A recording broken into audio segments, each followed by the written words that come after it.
I'd like to speak with you this morning about anti-Semitism.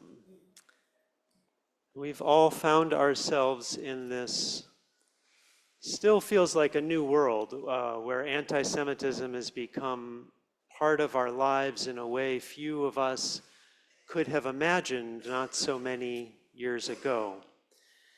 What I want to say to you today is not in any way comprehensive in addressing the nature of contemporary anti-Semitism.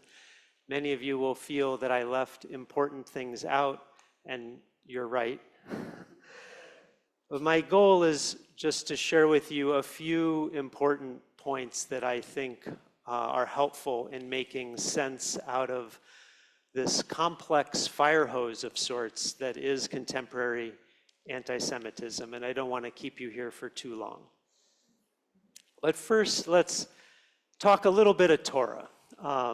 It's not an easy thing to come up with Torah that's related to anti-Semitism, but I tried to come through for you. Jump us back to the other side of our calendar year. In the Haggadah, we have three words that come in the Magid section, which are Arami, Oved, Avi.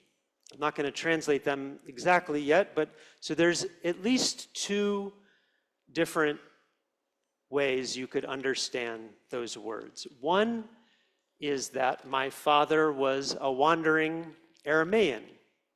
And from that, you could see how we get one of the very important elements of Jewish existential reality that many of us feel deeply in our kishkas, that in poet Marge Piercy's beautiful words, we Jews are born of wanderers.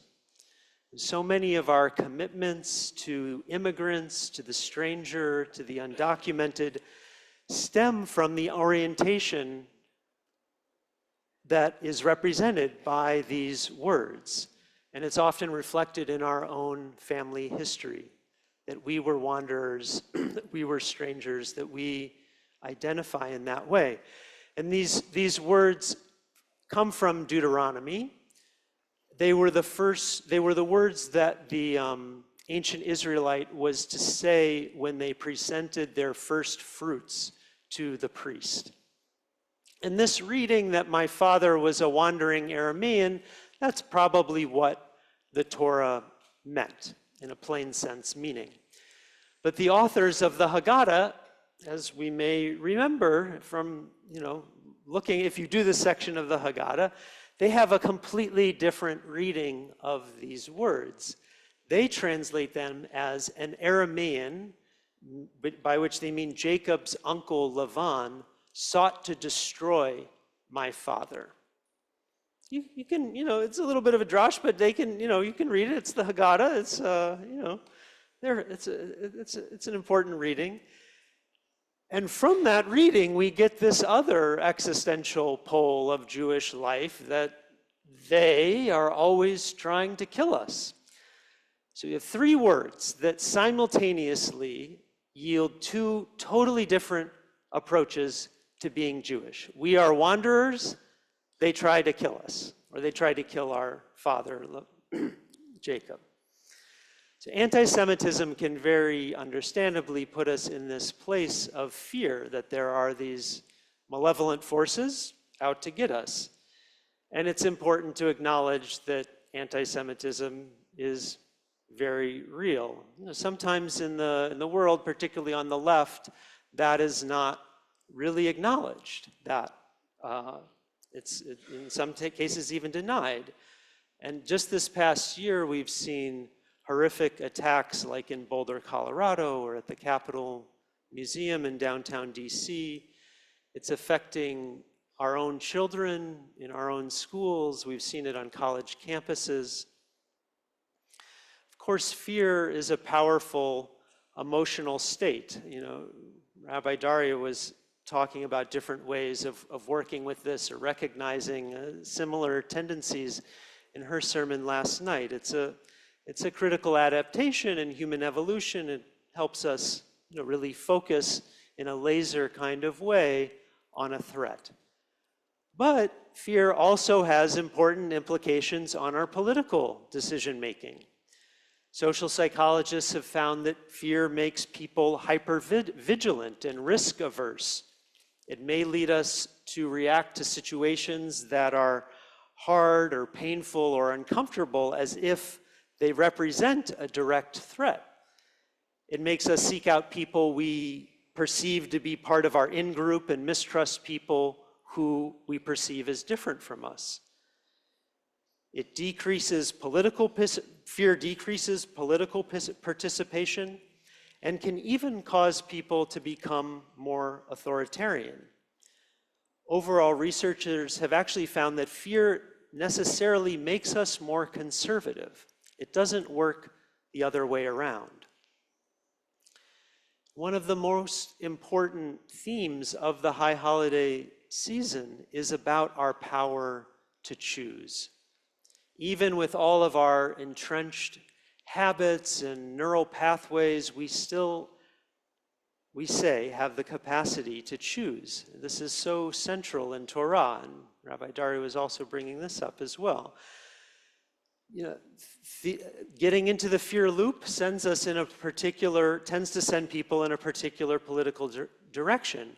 We don't have to let ourselves be taken down that path. We can exercise our bechira, our sense of choice, our capacity for choice. We can see the fear arising if we're thoughtful and we exercise this, and we can choose to orient to a less reactive path. Now, I want to just give you a tiny bit of history. My mentor and RC professor, Rabbi Mordechai Liebling, who we had actually speak here at OSE probably about 5 years ago now about anti-Semitism, he's taught that historically, as European Jews, and most of our institutional structures come from Europe. Many of our backgrounds, certainly not all of us, come from European Judaism, but that has really structured the way our Jewish institutions operate in the US. And in the European context, for hundreds of years, we didn't have possible allies in the general population because of the depth and breadth of popular anti-Semitism.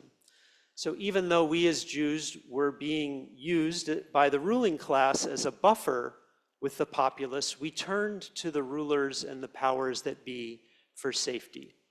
We were classically middlemen or middle people, occupying the middle position between the ruling classes and the popular masses. If you think of our jobs in money lending and tax collecting and overseeing estates for the Polish, nobility landlord, we were a wedge of sorts. And this was a rational choice. It was not possible to turn to the masses for safety. So our institutional structures developed a kind of circle the wagons approach, and an approach for looking for safety in aligning with the powers that be. But right now, while there is anti-Semitism in the American populace, there's not the depth and breadth of anti-Semitism that existed in Europe. And it is possible to ally with other oppressed groups, with people more generally in our greater American population. Rabbi Liebling argues that what we've seen historically is that Jews are safest in robust, multi-faith, multi-ethnic, multiracial democracies. And as many of us, most of us, if not all of us, are aware, the structures of American democracy are profoundly under attack. And anti-Semitism seems to be quite in the center of the mix of that. Why is that, you might ask? I'm going to say this very plainly. We are all, every one of us here, Jews and those of us who love Jews, we're being used by the Trump administration as a wedge to dramatically undermine democracy under the guise of fighting anti-Semitism in a way that's not about Jewish safety. It's extremely dangerous for Jews and for the future of our country. I know some people don't like me to speak about things that are political, but if you have some other way of talking about the nature of contemporary anti-Semitism without saying the phrase Trump administration, I would be very curious to hear it. I should say that for the analysis I'm about to share with you, I'd love to have a drink of water right now, but sometimes it's an easier sermon day on Yom Kippur, and today's maybe a little harder with the dryness. So this analysis I'm about to share with you comes primarily from Rabbi Jill Jacobs, who is the CEO of TRUA, the Rabbinic Call for Human Rights, although you can find a similar analysis in other places. So she has talked about, in the context of the Trump administration's offensive on universities that has included stripping funding from Columbia, Harvard, Johns Hopkins, other universities, threatening the entire system. This funding that primarily supports scientific research, curing disease, discovering the next vaccine, protecting our planet from climate change. Trump administration has been demanding that universities who want to see their funding restored give up their independence and allow the government to interfere with academics, admissions, disciplinary procedures. And all of this is justified as a way of fighting anti-Semitism. Now, there's no question that the pro-Palestinian protests on college campuses and beyond have included some anti-Semitic slogans, chants, and harassment of Jewish and Israeli students. We've seen things like a protester yelling at a student walking across campus wearing a kippah, "You should go kill yourself," graffiti that reads "Death to Zionists," even death to Jews, signs saying "Long live October 7th," Jewish students pushed out of campus clubs unless they disavow any connection to Israel. Terrible things. From what I've been able to ascertain, though, most of the students who have been part of these protests are doing it because they're responding to the overall overwhelming deaths and destruction in Gaza. They want the war to stop, and they want a just solution to the plight of the Palestinian people. It's, of course, not anti-Semitic to protest this war. Israelis, some of them dear friends of mine, have been courageously on the streets for months and months calling for a deal that's going to end the war and bring home the hostages. But it is anti-Semitic when you're cheapening the lives of Jews, harassing fellow students on campus, and in the worst cases, moving into violence against Jews. It's totally reasonable for students, faculty, parents to demand that schools, that universities apply and enforce their codes of conduct, which are set up to address issues such as these, and to call them out when they don't. And when appropriate, it would make sense for students to go to what used to be the Office for Civil Rights in the Department of Education, which had the tools to investigate these kinds of bias complaints. But that office has been shut down by the Trump administration, which is another indication he's not really interested in fighting anti-Semitism. So there's a difference between a university applying its own disciplinary policies, its own code of conduct, and the government coming in to shut down speech at the university. It's not going to be safer for Jews if the government has vast powers over universities, which are supposed to be places of critical inquiry. The Trump administration's approach to universities and anti-Semitism, huge amount of it has been taken out of something called Project Esther, a national strategy to combat anti-Semitism, which was created by the right-wing Heritage Foundation, which had virtually no Jewish involvement in constructing this national strategy to combat anti-Semitism, and it's the same people who brought us, you guessed it, Project 2025. And what's so disturbing about this particular case with the universities is it's following the playbook of authoritarians like Viktor Orban in Hungary, whose government forced the Central European University to move most of its activity abroad.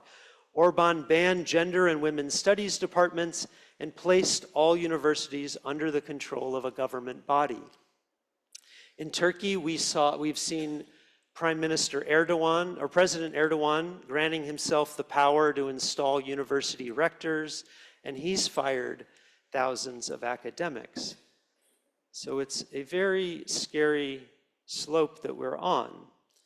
So I want to make one final larger related point, again, for which I'm indebted to Rabbi Mordechai Liebling, and is that there's a real difference between left-wing anti-Semitism and right-wing anti-Semitism. Left-wing anti-Semitism is not ideological. It's not core. It's mostly situational and very much tied into what's happening with Israelis and Palestinians. We consistently see, I've seen, people have done statistical analysis in the US and Europe that anti-Semitism dramatically goes up when there's a significant increase in violence between Israelis and Palestinians. This is another reason why it's important for all of us as Jews, as Americans, to advocate for a just solution to the conflict, to the Israeli-Palestinian conflict. It helps our safety as Jews here in the US. We do see left-wing anti-Semitism trafficking sometimes in traditional tropes like Jewish financial power, but doing so is actually against the ideology of being progressive. So while left-wing anti-Semitism also should be confronted, you can have a conversation with those who are engaging in it or deploying anti-Semitic tropes because it's not core to the ideology. This is not the case on the right, particularly as expressed through white Christian nationalism. So anti-Semitism there is particularly dangerous to us. We see this in things like the Great Replacement theory, which claims that there's an intentional effort led by Jews to promote mass immigration, intermarriage, other efforts that would lead to the extinction of whites. This ideology directly informed the shooter in the 2018 Tree of Life shooting, synagogue shooting. In the words of right-wing extremist expert Eric Ward, to recognize that anti-Semitism is not a sideshow to racism within white nationalist thought is important for at least two reasons. First, it allows us to identify the fuel that white nationalist ideology uses to power its anti-Black racism, its contempt for other people of color, and its xenophobia, as well as the misogyny and other forms of hatred it holds dear. What is this arch nemesis of the white race whose machinations have prevented the natural and inevitable imposition of white supremacy? It is, of course, the Jews.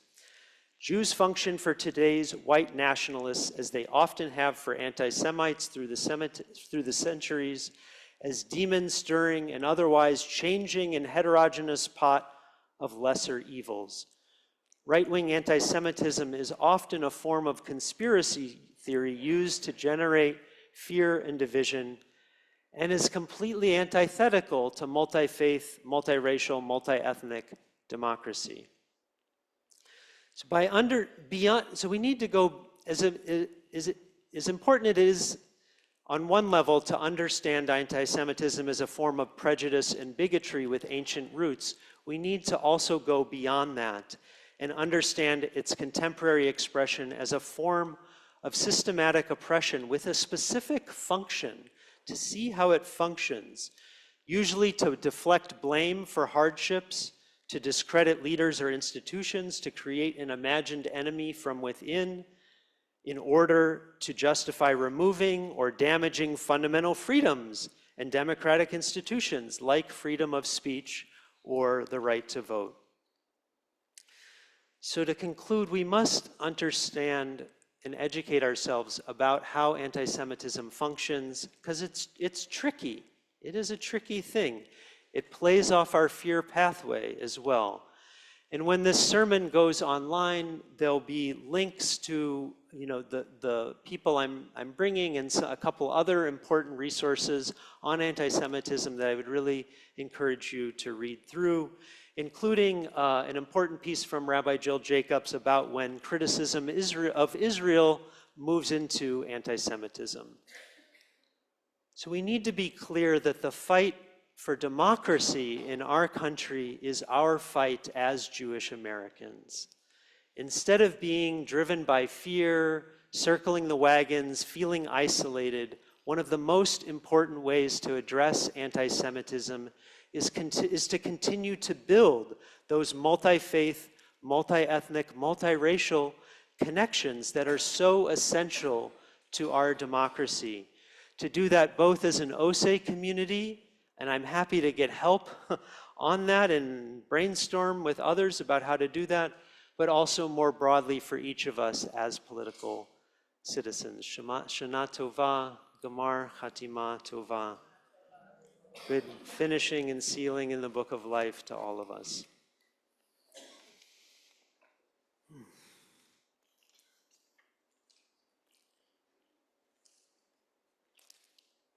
So we take a breath. I get to rest my very dry mouth for a few minutes. And we get to engage with the words of 2nd Isaiah from our powerful Haftorah for Yom Kippur Morning.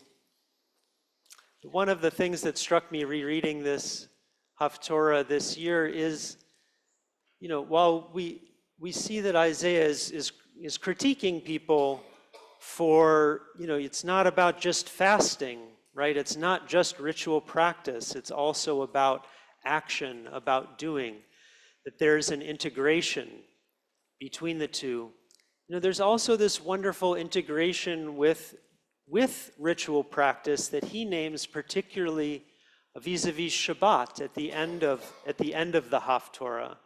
He talked, with all of this stuff, he also brings in Shabbat, like saying, you also must call Shabbat a delight and take pleasure in God on Shabbat. So it's this wonderful integration of pleasure, of taking pleasure in Shabbat, and I think we can extend that to the rest of our Jewish practice, that we bring all of those things together, our ritual practice, our action in the world, and our joy and pleasure in being Jews on our own and being Jews together. They're all bound up together.